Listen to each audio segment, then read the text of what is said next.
semuanya, jadi kembali lagi dengan saya Vicky. Sedikit berbeda dengan 2 episode sebelumnya adalah kalau 2 episode sebelumnya saya lebih membahas tentang update halal yang baru atau label halal Indonesia.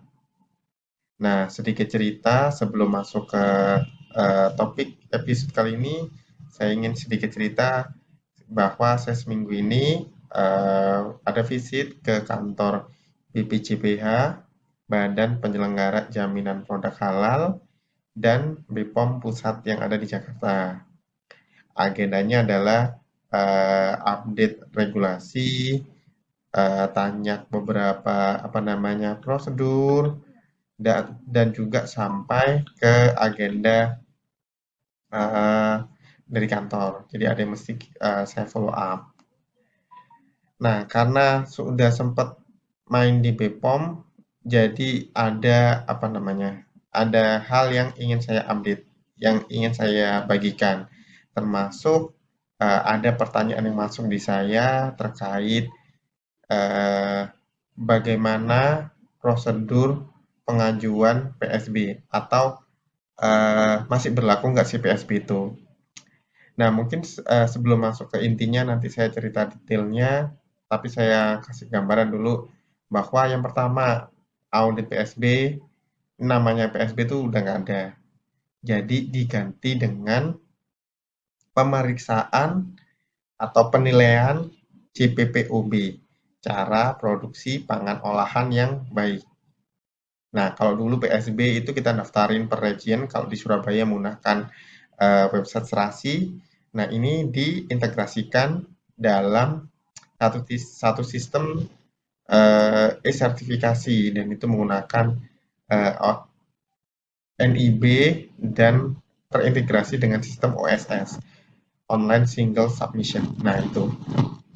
Nah, untuk episode kali ini, makanya saya secara khusus akan membagikan eh, bagaimana cara mendaftar di CPPOB termasuk dokumen apa yang dibutuhkan.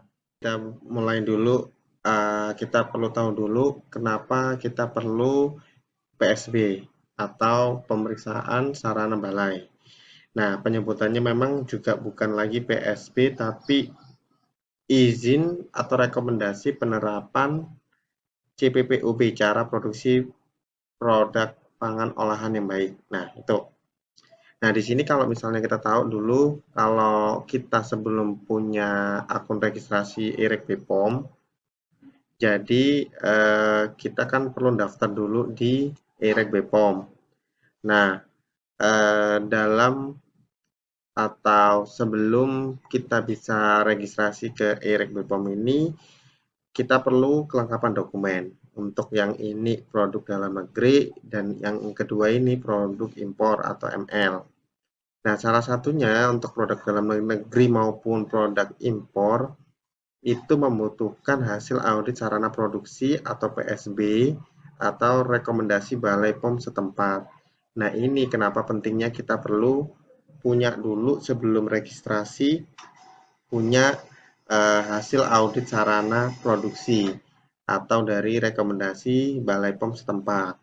Kalau dulu kan memang sepintas itu tiap wilayah beda-beda. Jadi kalau nggak salah kalau misalnya di Jatim itu punya BPOM Jatim itu punya akun Serasi. Nah, itu kita perlu daftar dulu di akun Serasi, baru nanti setelah kita daftar, kita lengkapin persyaratannya, upload dokumen dibutuhkan, baru nanti sesudah disubmit, kemudian baru bisa dapat tanggal kapan audit PSB dilaksanakan oleh BPOM setempat. Nah, berbeda kalau sekarang ini kita ini terintegrasi dalam satu sistem, jadi dikumpulkan. Nah, ini kalau misalnya sekarang ini udah diganti ke satu sistem, jadi setiap daerah sama, nggak ada bedanya, dan ini terpusat, dan itu akan juga terintegrasi. Nah, ini bisa dicek dulu di alamatnya wasprodpangan.pom.go.id. Jadi ini Direktorat Pengawasan Produksi Pangan Olahan untuk pendaftaran cara produksi pangan olahan yang baik. Nah, kita mulai dulu apa itu CPPOB atau cara produksi pangan olahan yang baik. Nah, ini intinya adalah pedoman bagaimana kita bisa memproduksi pangan olahan yang aman, bermutu, dan layak dikonsumsi. Itu aja. Makanya setiap produsen atau importir wajib memiliki izin penerapan CPPOB. Nah, beda yang tadi yang udah saya jelaskan sebelumnya adalah kalau dulu setiap produsen maupun importir itu wajib punya izin PSB, pemeriksaan sarana balai. Nah, kalau ini sekarang diganti jadi izin penerapan CPPOB sebagai syarat untuk pemenuhan keamanan pangan sistemnya. Nah, di sini secara sekilas untuk dokumen apa aja yang dibutuhkan untuk pendaftaran izin penerapan CPOB. Yang pertama adalah peta lokasi atau kalau ini bisa dibilang lokasinya di mana sarana produksi yang akan didaftarkan. Adalah dana bangunan atau layout sarana produksi. Jadi kita kasih gambaran singkatnya, layoutnya kita bagaimana, mana lokasi gudangnya, mana lokasi produksinya, termasuk area-area yang lain. Kemudian yang ketiga adalah panduan mutu. Nah, ini dokumen yang memuat persyaratan untuk penerapan CPPOB. Nah, apa aja manualnya? Terkait manual food safety, manual asap memang kalau ada, sanitasi, terus cara traceability. Tapi yang lebih penting kalau awal tuh seingat saya itu lebih kepada panduan sanitasinya bagaimana, manual GMP-nya bagaimana, manual food safety-nya gimana, kalau produsen ada manual HACCP-nya bagaimana. Itu yang diperlukan terkait panduan mutu. Kemudian deskripsi pangan olahan ini secara garis besar aja. Pangan olahan kita ini seperti apa sih deskripsinya? Apakah kalau di produk saya itu lebih kepada produk bahan tambahan pangan untuk tepung, kemudian yang bisa digunakan sebagai atau bread improver atau karagi. Dan yang terakhir untuk dokumen yang diperlukan adalah alur proses produksi secara garis besar, bukan per per produk bukan, tapi secara garis besar flow proses produksinya bagaimana, enggak per produk tapi flow proses secara garis besar, secara singkat aja bagaimana. Kalau misalnya di di proses produksi itu ada CCP-nya di posisinya di mana, pengambilan material secara nanti proses produksinya apakah ada proses shifting dulu, blending. Nah, itu di posisinya di mana sampai yang terakhir di packing. Itu secara singkat yang mewakili untuk semua produk. Itu aja untuk dokumen yang diperlukan pada saat istilahnya pendaftaran izin penerapan CPPOB. Nah, untuk setelah tahu dokumennya, yang kedua adalah alurnya bagaimana. Nah, ini alurnya adalah kita daftar akun dulu di e-sertifikasi.pom.go.id. Nah, ini untuk pendaftarannya di e-sertifikasi.pom.go.id. Ini udah diintegrasikan secara satu base, pakai satu database.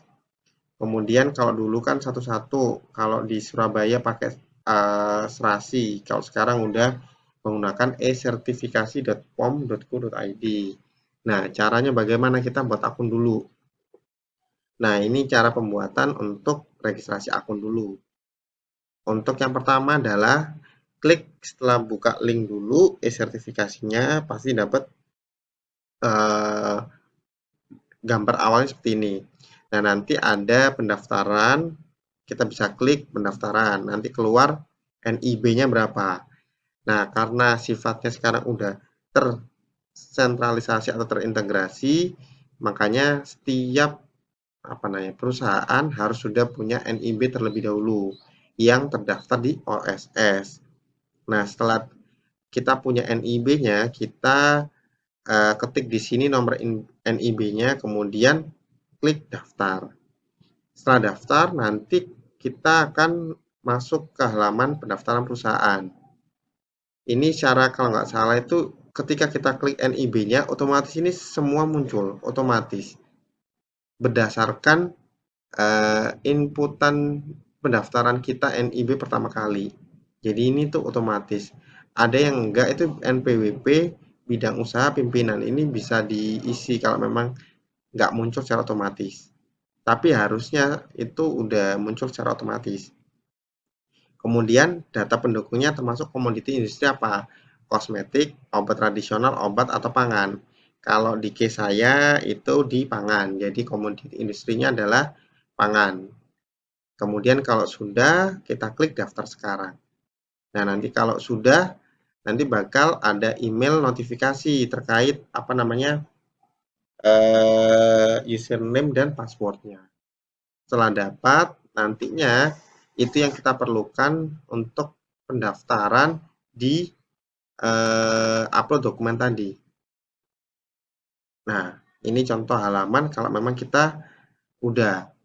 Yang kedua kan tadi yang saya bilang, kalau udah kita nantinya akan mendapatkan login, username, dan password via email. Nah, nanti di halaman dashboard yang utama, nanti kita lengkapin dulu untuk profil perusahaan. Setelah lengkap, kemudian upload dokumen yang tadi yang diperlukan.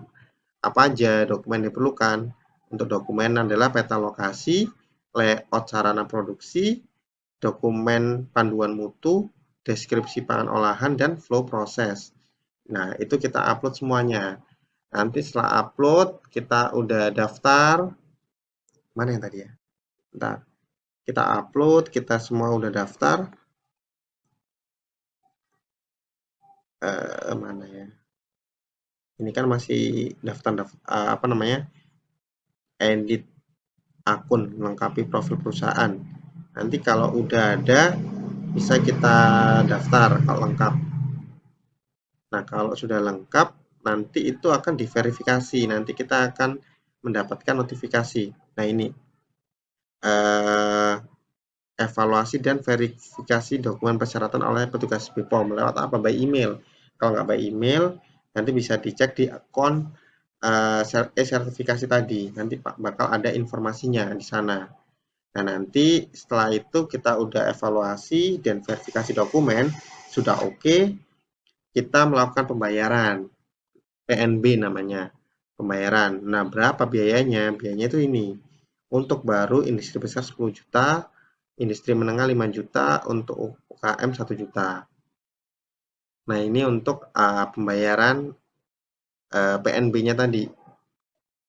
Nah, setelah kita bayar, baru nanti kita akan dijadwalkan kapan pemeriksaan audit sarana produksi. Nah, itu nanti akan dicek dari tim lokal BPOM yang ada di provinsi. Jadi kalau misalnya di Jatim, wilayahnya perusahaan yang pengajuannya nanti akan dilakukan oleh BPOM di Surabaya untuk melakukan audit sarana produksi. Kalau nggak salah nanti diceknya lebih ke sarana, fasilitas, tadi yang dokumennya harus dilengkapin. Kalau udah fasilitas produksinya bagaimana, mulai sanitasinya, personal hygiene-nya, dan lain-lainnya. Itu nanti bakal dicek. Kemudian nanti dari hasil pengecekan itu, nanti akan kalau misalnya ada temuan atau enggak. Kalau ada temuan berarti perlu tindakan perbaikan. Dan kalau nanti tindakan perbaikan ini kalau nggak salah maksimal 30 hari harus udah ada tindakan perbaikannya dan nanti sifatnya kita laporkan.